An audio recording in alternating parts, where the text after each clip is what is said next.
হরফ তিনটি জবরের বাম পাশে খালি আলিফ মদের হরফ খালি আলিফ মদের হরফ। দেখেন এখানে লেখা আছে জবরের পরে খালি আলিফ, কিন্তু আমি বলবো জবরের বাম পাশে খালি আলিফ। জবরের বাম পাশে খালি আলিফ বলেন, জবরের বাম পাশে খালি আলিফ মদের হরফ। এখানে ধরেন, এখানে এই যে এই জবর আছে না, এ দেখেন বা, বার উপরে কি আছে জবর, আর জবরের বাম পাশে এটা কি খালি আলিফ। কি আলিফ? খালি আলিফ বলতে হবে, খালি আলিফ। তাহলে বলেন জবরের বাম পাশে খালি আলিফ মদের হরফ মদের হরফ। পেশের বাম পাশে জজমালা ওয়াও মদের হরফ বাম পাশে আলা ওয়াও মদের হরফ।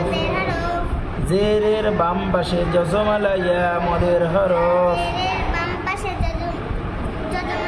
ইয়া মদের হরফ। দেখছেন? তাহলে বলেন বলেন জবরের বাম পাশে খালি আলিফ মদের হরফ। পেশের বাম পাশে জজমালা ওয়াও মদের হরফ জজমালা মদের হরফ। জেরের বাম পাশে জজমালা ইয়া মদের হরফ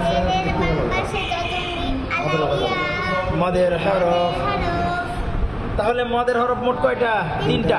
কি কি দেখেন, জবরের বাম পাশে খালি আলিফ মদের হরফ, পেশের বাম পাশে জজমালা ওয়া মদের হরফ, জেরের বাম পাশে জজমালা ইয়া মদের হরফ। তার মানে মদের হরফ হলো তিনটা, একটা হলো আলিফ, একটা ওয়াও আর একটা ইয়া। তাহলে আলিফ মদের হরফ কখন হবে? যখন জবরের বাম পাশে খালি আলিফ আসবে তখন আলিফ মদের হরফ হবে। ওয়াও মদের হরফ কখন হবে? যখন পেশের বাম পাশে জজমালা ওয়াও আসবে। খালি ওয়াও আসলে হবে? হবে না।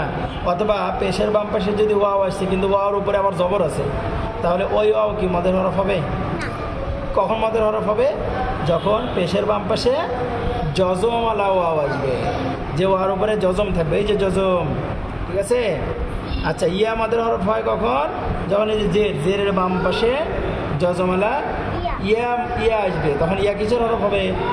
মদের হরফ হবে। এই তিনটা মুখস্থ করে আসবেন। বলেন মদের হরফ তিনটি,